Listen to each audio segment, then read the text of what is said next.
Ibu, bapak, dan saudara. Beberapa waktu yang lalu di Jogja itu 200 lebih anak-anak menyusuri sungai. Kentir. Kentir itu hanyut. Masyarakat menolong bahu-membahu, kerja mati-matian sampai larut malam. Tetapi 10 orang meninggal dunia, tidak tertolong.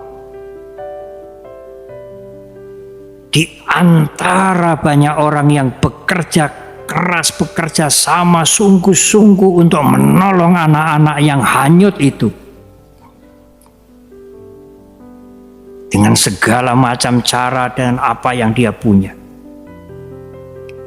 Di antara relawan itu ada yang kehilangan motor. Ada orang yang sampai hati mencuri motor itu.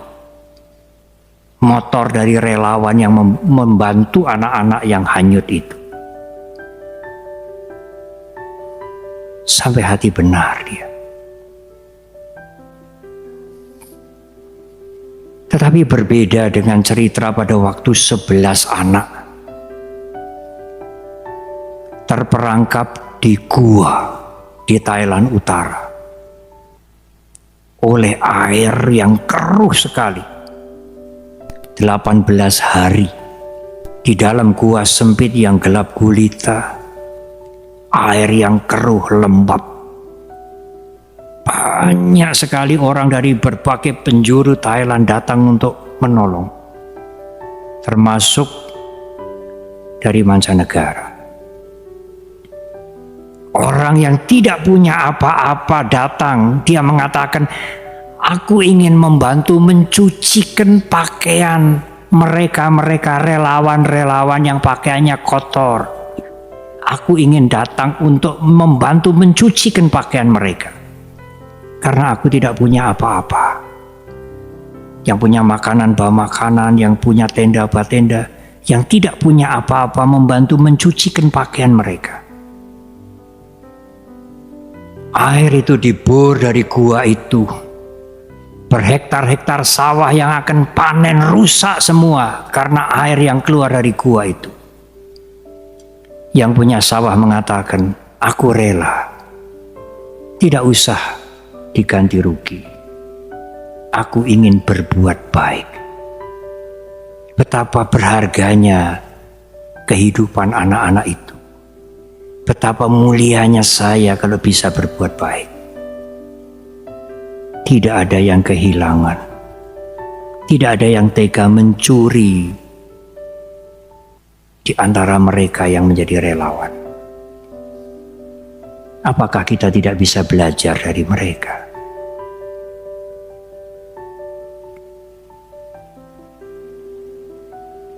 Ibu, bapak, dan saudara. Sekarang bagaimana Bante caranya supaya bom itu tidak meledak? Kalau Anda melihat uang segebok, kalau Anda melihat barang yang bagus, kalau Anda ingin kedudukan, kalau Anda ingin sesuatu, karena melihat, karena mendengar, memang tidak bisa dihindari. Tetapi berusahalah untuk mewaspadai. Kalau Anda tidak waspada, tahu-tahu bom itu sudah meledak. Dan kalau bom itu meledak, bom itu akan menghancurkan yang lain. Dan menghancurkan diri saudara sendiri. Pada waktu di Medan beberapa waktu yang lalu, belum sampai 1 bulan, para pembicara diantaranya Bante Utamo, Pak Adiwi Gunawan, dan lain-lain. Ada satu hal yang sangat menarik. Kalau sesuatu itu diulang kembali, maka itu akan menjadi kekuatan yang ada di dalam diri kita. Dan sesuatu yang diulang-ulang itu akan menjadi habit, kebiasaan. Dan kebiasaan itu mendorong kita untuk melakukan lebih kuat lagi. Kebiasaan yang dibiarkan tumbuh akan menjadi sifat yang baru. Ibu, bapak, dan saudara, demikian juga kejahatan. Kalau Anda menikmati hasil dari kejahatan itu, karena menikmati hasilnya mengulang kembali, bom itu menjadi lebih besar. Kalau bom itu menjadi lebih besar, dia lebih mudah untuk meledak.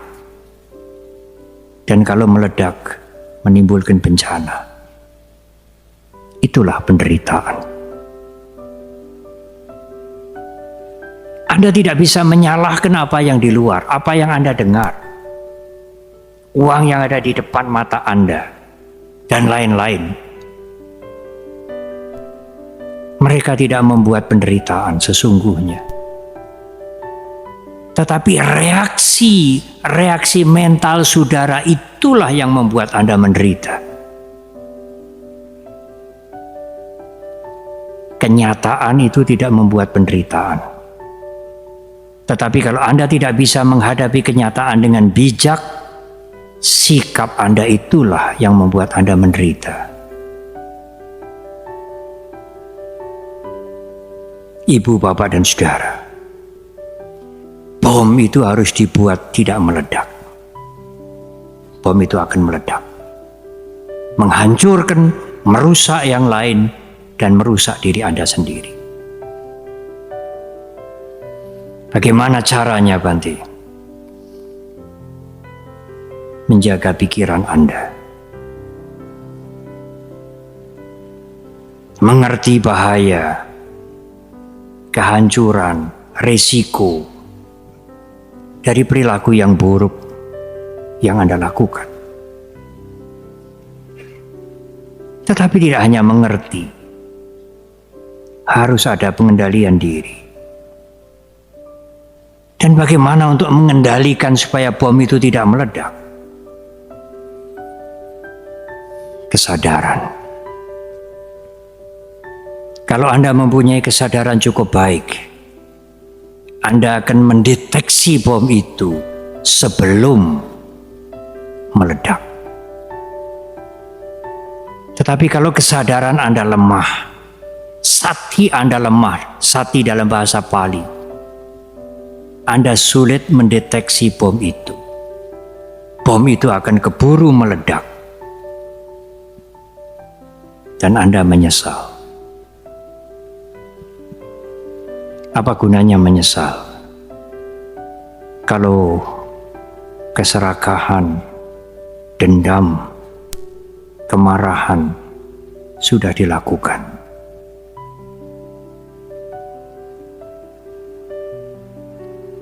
Ibu, bapak, dan saudara, pada waktu di Medan saya ingat satu resep yang sederhana untuk mengatasi kemarahan. Bagaimana supaya kemarahan itu tidak meledak?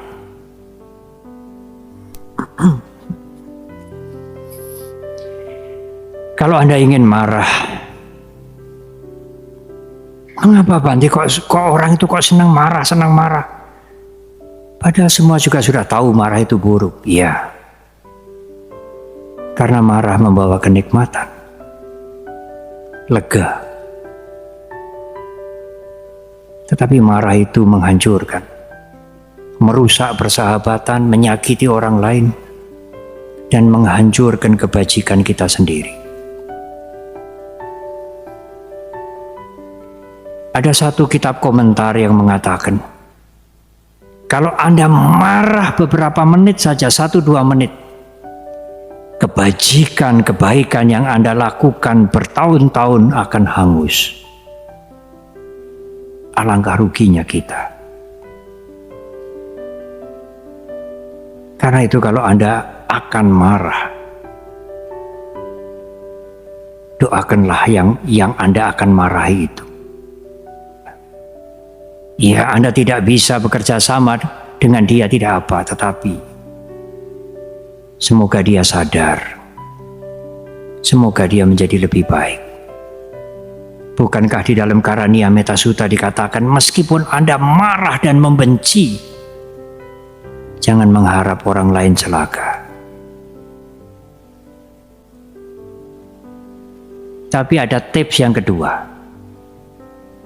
Kalau keinginan Anda marah begitu kuat, bagaimana Bante supaya stop marah itu?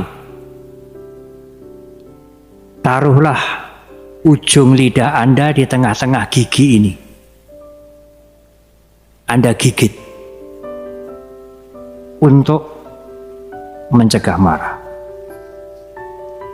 Gigitlah agak keras sampai melempuh. Kalau sudah melempuh, Anda tidak akan marah lagi. Ibu, bapak, dan saudara, saya lalu teringat almarhum Pak Wowor.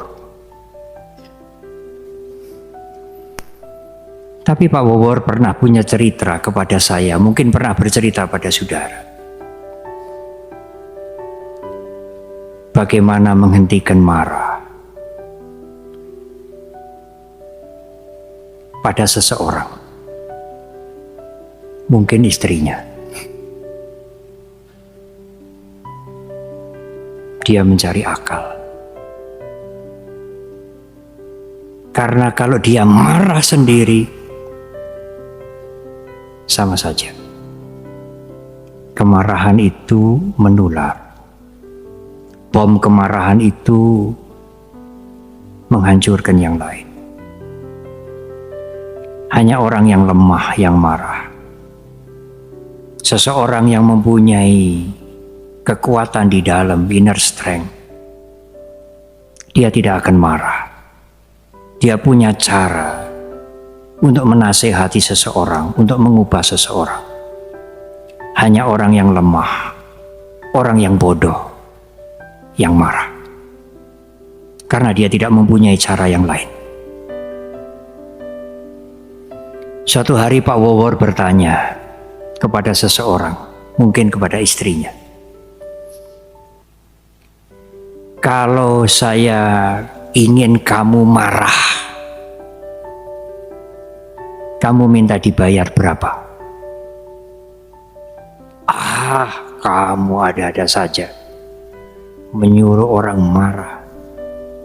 Siapa yang mau marah? Iya, tetapi kalau saya mau kamu marah, kamu minta dibayar berapa? Ya 1 juta. Kalau kamu bisa kasih saya 1 juta, saya mau marah. Benar ya? Pegang janji ini. Apa kamu mau bayar saya sekarang? Ya nanti dulu, kamu belum marah. Suatu hari ada anak-anak sekolah pulang dari sekolah. Dan di depan rumah Pak Wowor itu ada jambu. Anak-anak itu memanjat pagar dan mengambil jambu-jambu itu. Kemudian lari. Istrinya marah. Anak-anak itu tidak pernah dididik etika, tidak mengerti tata krama dan lain-lain dan lain-lain dan lain. Pak Wowor mengatakan, kenapa kamu marah? Berapa toh jambu yang dicuri itu?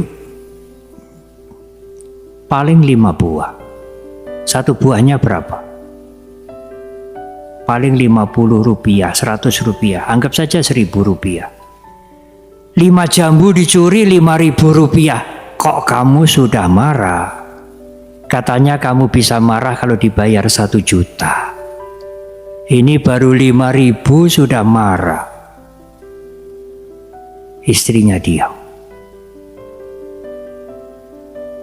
Malu. Orang bijak tidak akan marah. Hanya orang bodoh yang marah. karena dia tidak mempunyai cara yang lain. Hanya marah yang dia punya. Orang yang marah, orang yang lemah.